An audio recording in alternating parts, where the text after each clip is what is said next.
I spent just under a decade as an intelligence officer with the Canadian Security Intelligence Service. CSIS was recently in the news when it was reported by NSIRA, a report from NSIRA, which is the oversight body that the politicians or political figures may have interfered in the CSIS investigation. So we got a note asking if we can comment on what does political interference in CSIS investigations look like, or why is that a problem? So I want to answer that question. Look, there's always been, this division of responsibilities between CSIS and the public officials and ministers that oversee CSIS, our spy service, right? The idea is that CSIS is mandated to collect, analyze, and advise government on threats to the security of Canada, right? And those are four threats: terrorism, espionage, sabotage, foreign influence activities, and subversion. So CSIS has this mandate. You go out and you do this, and you let us know what you find.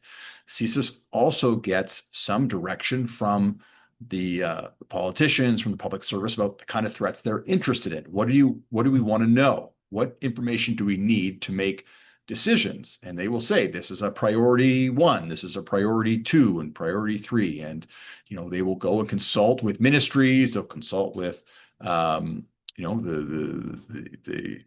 different levels of government, or federal government, I should say, to get their priorities. And then they go out and collect on it and send it up the chain. And CSIS advises and government decides, right? So CSIS gives the information to the politicians, public figures, the ministries, and they say, okay, this is what we're going to do with that information.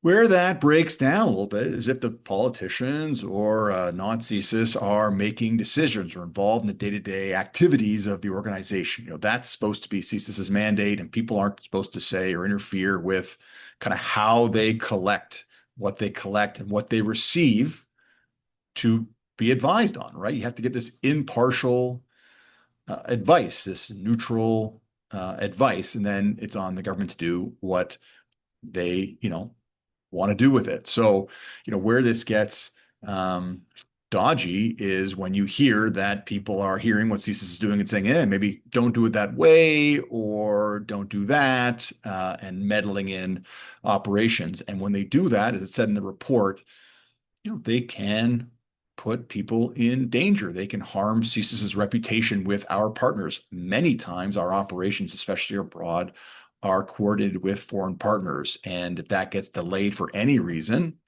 it makes us look bad, right? And if it gets delayed and you got people out there looking to do something, that can put them at risk, right? These are supposed to be quick, often very quick operations. So troubling reporting coming out. Not great. We're seeing this in the US too.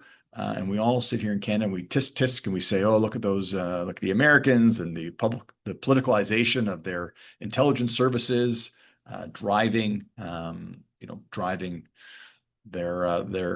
intel collection and politics. That's going to happen to an extent, to a degree, kind of this overarching setting of priorities, but it really can't get into the tactical. Certainly not delaying and weighing in and being involved in those types of decisions.